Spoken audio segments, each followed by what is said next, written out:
Saúdo a todos com a paz do Senhor. Vamos com nosso propósito, 150 salmos em 150 dias. Hoje vamos meditar um pouco no Salmo 73. Não perca, logo após a leitura do Salmo, uma reflexão. Deus tem uma palavra para o seu coração. Salmo de Asaf. Verdadeiramente, Deus é bom para Israel, para aqueles que são limpos de coração. Mas quanto a mim, os meus pés quase se foram, os meus passos esteve bem perto de escorregarem, pois eu tive inveja do tolo, quando vi a prosperidade do perverso. Pois não há faixa em sua morte, mas sua força é firme. Eles não estão em tribulação como os outros homens, nem eles se afligem como os outros homens. Por isso, o orgulho lhes cerca como uma corrente, a violência os cobre com vestimenta. Seus olhos destacam-se com gordura, eles têm mais do que o coração poderia desejar. Eles são corruptos e falam perversamente no que diz respeito à opressão. Eles falam arrogantemente, eles põem a sua boca contra os céus e a sua língua caminha pela terra. Por isso seu povo retorna para cá, e águas de um copo cheio são espremidas para eles. E eles dizem: como Deus sabe? E há conhecimento no Altíssimo? Eis que estes são os ímpios, que prosperam no mundo. Eles aumentam em riqueza. Realmente eu limpei o meu coração em vão e lavei as minhas mãos na inocência, pois ao longo do dia tenho sido afligido e castigado toda manhã. Se eu disser, falarei assim, eis que eu ofenderia contra a geração dos teus filhos. Quando eu pensei em conhecer isto, foi doloroso demais para mim, até que eu fui ao santuário de Deus. Então eu entendi o seu fim. Certamente tu os pusesse em lugares escorregadios, tu os lançasses na destruição. Como são trazidos para a desolação, como em um momento, eles são completamente consumidos por terrores. Como em um sonho, quando alguém acorda, assim, ó Senhor, quando tu acordas, tu desprezarás a imagem deles. Assim o meu coração ficou entristecido e eu fui picado em meus rins. Tão tolo eu fui e ignorante. Eu fui como um animal diante de ti. Apesar disso, estou continuamente contigo. Tu me seguraste pela minha mão direita. Tu me guiarás com o teu conselho e depois me receberás para a glória. Quem tenho eu no céu, a não ser a ti? Não há ninguém sobre a terra que eu deseje mais do que a ti. A minha carne e o meu coração falham, mas Deus é a força do meu coração e a minha porção para sempre. Porquanto, eis que aqueles que estão longe de ti perecerão, destruir-se todos aqueles que vão vagueando sem ti. Mas é bom para mim aproximar-me de Deus. Eu pus a minha confiança no Senhor Deus, que eu possa declarar todas as tuas obras. Glória a Deus, um salmo maravilhoso, um salmo lindo que traz um ensinamento para a gente muito necessário nos dias de hoje, né? Ele começa com esse questionamento dentro dele próprio, né? Asaf, esse é um salmo atribuído a Asaf, um dos responsáveis pela adoração no templo em Jerusalém, há 3.000 anos atrás. Ele relata a dificuldade de entender as injustiças da vida. Por isso ele começa com essa frase tão complicada de a gente, né, uma pessoa que louva na congregação, que tem uma responsabilidade pela adoração no templo, porque os inocentes sofrem enquanto os maus prosperam. E quem é que pode dizer que atire a primeira pedra? Aquele que nunca pensou dessa forma, né? Ao ver alguém que é mau, alguém que corrupto, alguém que não age segundo as leis de Deus e que prospera tanto e que não sofre aos nossos olhos, enquanto quem nunca pensou assim, enquanto eu sirvo a Deus, faço tudo certinho e só passo por sofrimentos. Porque Deus permite que eu sofra tanto? Mas, meu Deus, eu não sou tão ruim, não é? Quem nunca fez esse tipo de questionamento na vida? E ele inicia afirmando que quem serve a Deus será protegido e abençoado, mas é evidência de um conflito interno, em ver as aparentes injustiças no mundo que a gente vê diariamente. Hoje em dia, existem as pregações, né, as igrejas por aí que pregam a teologia da prosperidade, mas o que é mesmo prosperidade, né? A gente precisa entender esse conceito de prosperidade. A gente aprendeu, não sei como, talvez de uma forma cultural, prosperidade é ter muito dinheiro, é ter uma vida abundante, onde possa se satisfazer todos os desejos, quem sabe, dinheiro para comprar tudo o que quiser, para viajar muito e para comer tudo que tem vontade, ou seja, ostentação. A visão que a gente tem de prosperidade hoje, na verdade, é a visão de ostentação. Uma pessoa próspera, aquela pessoa muito rica, ou seja, milionária, que a gente vê aí nas selfies e vê aí nas redes sociais, pessoas artistas, muitas vezes, pessoas milionárias mesmo, ostentando aí orgias e prazeres. Essas são as pessoas, uma visão de prosperidade. Mas o que é mesmo a prosperidade, né? Se a gente entender que prosperidade, primeiro exemplo, a gente vê de Deus, abundante. Deus, ele fez tudo sem esperar nada em troca, ou seja, ele criou os universos, ele criou a Terra, os planetas, ele criou a natureza, ele criou tudo de uma forma tão abundante e tão maravilhosa. E eu sempre gosto de frisar que a Bíblia diz que o ser humano é a coroa da criação. Ou seja, como disse Shakespeare, é a melhor obra de Deus, é o ser humano, porque é um ser complexo, pensante, considerado a imagem e semelhança dele, porque tem o direito de pensar, de decidir, de escolher, e tem capacidades, tem tanta qualidade. O ser humano é uma coisa que hoje em dia eu sou apaixonada pelo ser humano.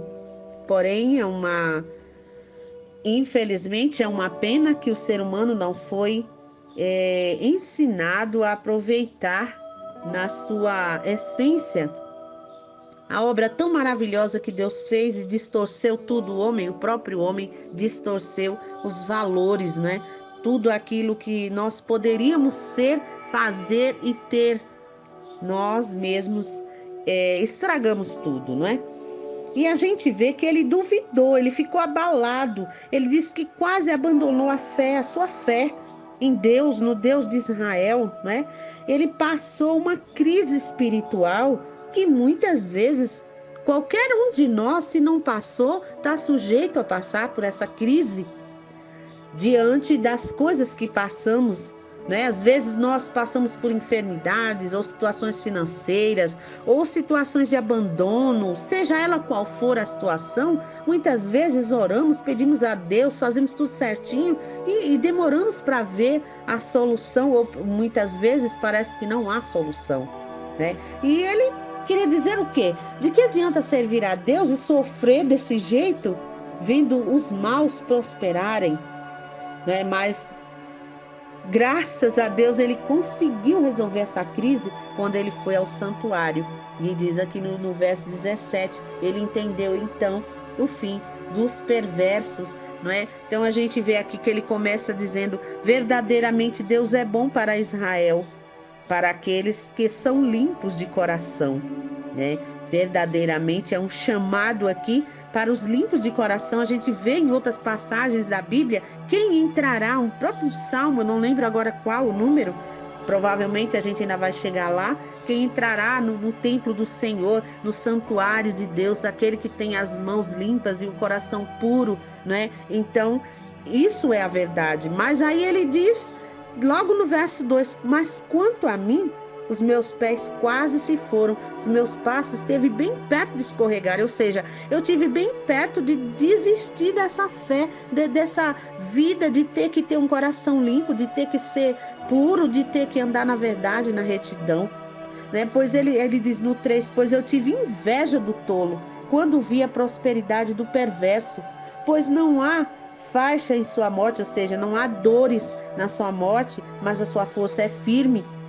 Eles não estão em tribulação como os outros homens, nem se afligem como os outros homens, né? Pois o orgulho lhes cerca como uma corrente, a violência sobre a vestimenta, cobre como vestimenta, seus olhos destacam, né, com gordura. Então, assim, como se fosse. É por isso que eles se orgulham tanto, porque eles não vivem uma vida tão certinha como eu tento viver, mas eles prosperam, por isso eles se orgulham tanto, né?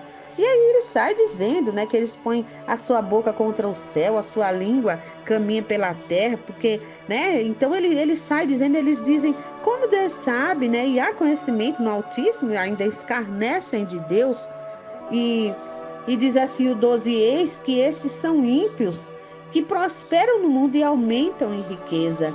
Realmente, o 13 ele diz: realmente eu limpei o meu coração em vão e lavei as minhas mãos na inocência, pois ao longo do dia tenho sido afligido e castigado toda manhã. Então, esse é um lamento, é uma coisa desesperadora que ele expressa aqui.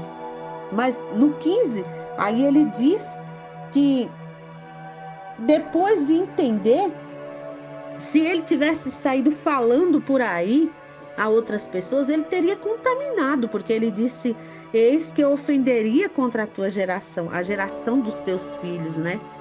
Quando eu pensei em conhecer isso, foi doloroso demais para mim.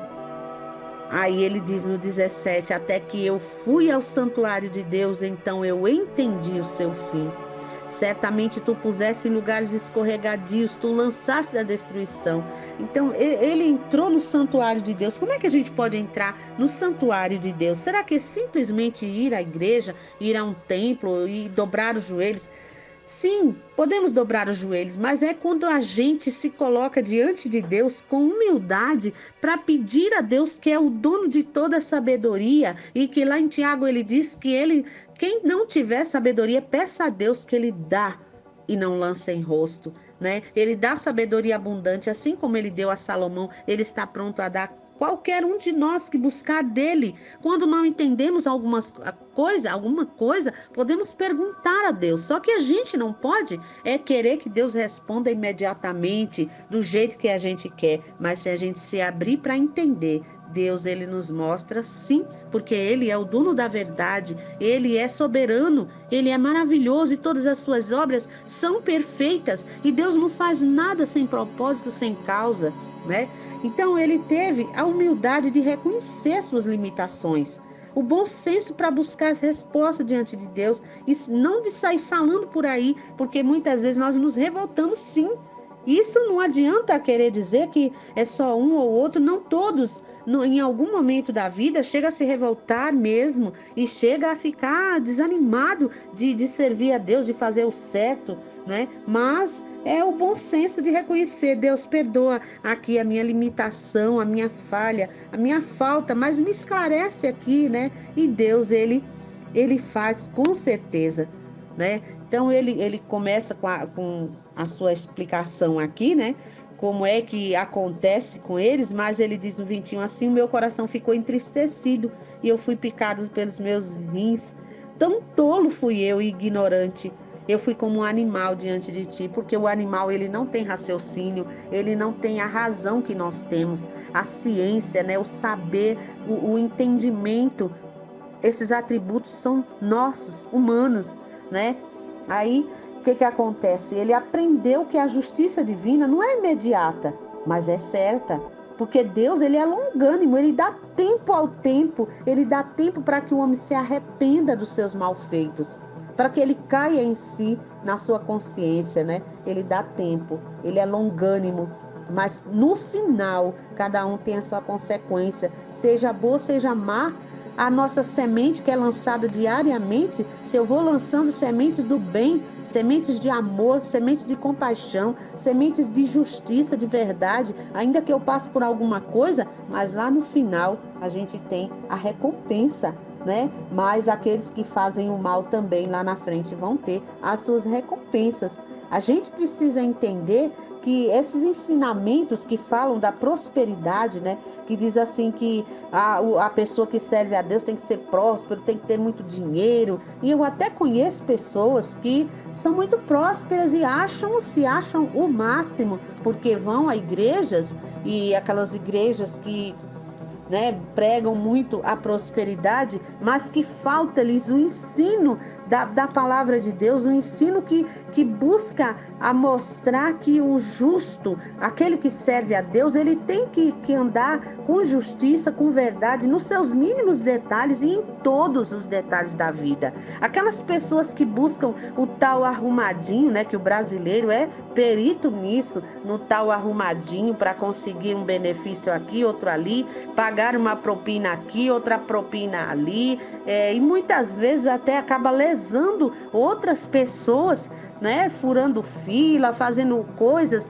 porque a gente chama de corruptos só aqueles governantes que estão tirando o dinheiro público para os seus deleites, seus prazeres, mas a gente esquece que no dia a dia também existe a corrupção, até mesmo nas coisas minúsculas, né? Às vezes é um troco não devolvido, às vezes é uma trapaça pequena para conseguir um valor menor, seja ele qual for o delito, mas diante de Deus a justiça ela tem que ser em tudo. Então a gente precisa aprender que as recompensas de tudo que a gente faz nem sempre são imediatas, mas que às vezes a gente buscar recompensa imediata pode trazer um dano muito terrível a longo prazo. Eu lembro de uma experiência que é uma experiência real, que tem na internet, cientistas que estudam a mente humana, que estudam o comportamento humano, que estudam as questões psicológicas, né?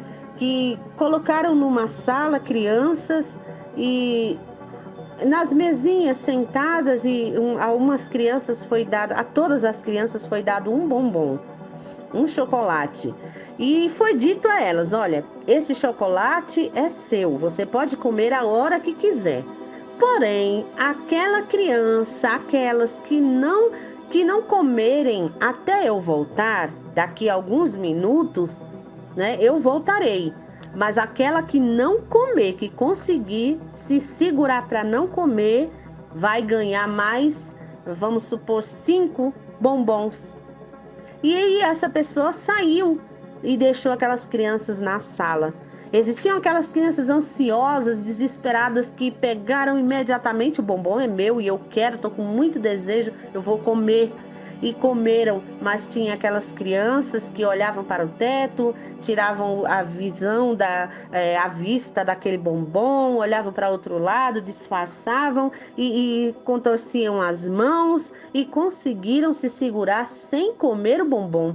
E quando aquela pessoa voltou, apenas algumas crianças tinham se segurado sem comer o bombom e ganharam a sua recompensa, né? Então isso traz para a gente uma reflexão, porque nós somos assim, eu, você, todos nós visamos o prazer imediato. A gente pode pensar na questão alimentícia, sim, porque a gente sabe, e eu falo sobre isso muito, sobre alimentação saudável no outro canal, Marg Pérola Hanna.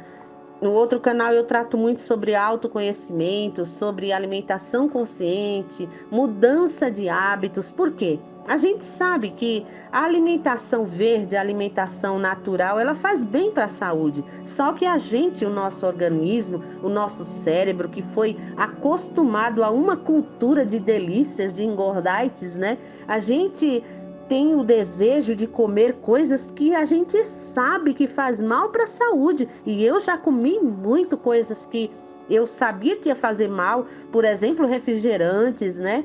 E tantas outras coisas que a gente sabe que faz mal à saúde, mas mesmo assim a gente preza pelo prazer imediato. A gente come e sente aquela satisfação daquele momento, embora às vezes depois passa mal. Acontece ainda isso comigo com algumas coisas, né? Mas a gente tem que entender que a gente, pela palavra de Deus, nessa questão que ele frisa aqui, de muitas pessoas terem a abundância, né, aparente, a prosperidade e mesmo assim praticando o mal, a gente sabe que a recompensa vai chegar. Então, se a gente. É por isso a gente, quando eu falei na questão alimentícia, a gente vê muitas pessoas obesas, muitas doenças hoje, que são pela alimentação errada, são por não controlar os seus impulsos, são porque não procuram o autoconhecimento, não procuram um autocontrole para saber fazer escolhas conscientes que lhe tragam benefícios a longo prazo, né? Então, a gente tira aqui uma lição, que ainda que a gente passe por coisas que a nossos olhos sejam o sofrimento, mas quando eu falava o que é mesmo a prosperidade, prosperidade, a verdadeira prosperidade é estar diante de Deus, é cumprir o fundamento, a essência da vida, o propósito de Deus. Por que que eu cheguei aqui? Por que que eu estou vivendo aqui? O que é que pode ser extraído da minha vida, né? Como o salmista em outro salmo mesmo disse, eu sou como uma oliveira plantada na casa de Deus. Qual é o sentido dessa oliveira? A oliveira é aquela árvore que dá azeitonas. E as azeitonas, quando elas estão verdes, estão viçosas, estão suculentas, elas são usadas para extrair um extrato, elas são prensadas para tirar delas o melhor. E aquela primeira prensa sai delas o azeite extra virgem, o azeite de melhor qualidade, mais benéfico para a saúde. E ele novamente é prensado e ali é extraído um segundo extrato que era usado nos tempos antigos, né? Tinha aquela parte que era usada para usar nas lamparinas, nos castiçais, que era para acender. Olha que coisa maravilhosa, para dar luz, né? E tinha a parte também final, que era usada para a limpeza do templo, para fazer ali como se fosse um sabão, um produto de limpeza, o último produto que era tirado, mas era aproveitado nas últimas, né? Toda a sua essência era extraído e era utilizado, era benéfico, que assim fosse a nossa vida também, utilizada na obra de Deus, no plano de Deus, no propósito de Deus, para o benefício da humanidade, não só para o benefício próprio, porque essa prosperidade pregada, onde eu posso ter muito dinheiro, o carro que eu quiser, a casa que eu quiser, viagens, é uma prosperidade voltada para o ser humano, para o egoísmo, para o individualismo. Mas Deus nos fez seres humanos maravilhosos, seres sociais, seres coletivos. Ao mesmo tempo que Ele trata com cada um, Ele trata com a sociedade. Deus é bom o tempo todo. Ele dá o sol, mas Ele dá para os bons e os maus. Ele não dá selecionado, mas as bênçãos, Ele cuida de nós de uma forma maravilhosa. Saiba que tudo que você está passando tem um propósito. Tudo que você tem passado, todo sofrimento, mas eu digo a você uma coisa, vale a pena termos uma vida pautada na justiça de Deus, pautada no bem, pautada na verdade. Vale a pena confiar no nosso Deus grande e poderoso, Criador do céu e da terra. Vale a pena nós colocarmos a nossa vida em busca da comunhão com Deus, de saber o que Ele quer de nós, o que podemos fazer pela sua obra, pela humanidade, o que nós podemos ser para Deus, confiarmos nele, porque aquele que criou o céu e a terra e nos formou no útero da nossa mãe, louvado seja Deus, tem um propósito para cada um de nós e não nos fez por acaso. Sua vida não é por acaso, sua vida está na mão de Deus. Então, vamos meditar nesse salmo para que a gente não saia pensando besteiras, né? Mas unicamente confiando no nosso Deus que tem todo o poder que conhece tudo, que vê tudo. Ele está vendo o que você está passando, ele está com as suas mãos estendidas e com certeza ele quer que você tire uma lição de tudo isso que está passando, porque aprendizado é bênção e logo depois você vai ver a vitória. Em nome de Jesus, obrigada por chegar até aqui, que Deus te abençoe, te guarde e te faça prosperar naquilo que realmente importa, que é a obra de Deus, é uma vida pautada na vontade de Deus, porque foi Ele que colocou você aqui nessa terra, nesse tempo, nessa família, nesse lugar onde você está. E com certeza a prosperidade maior ainda virá para a sua vida. Um beijo no seu coração.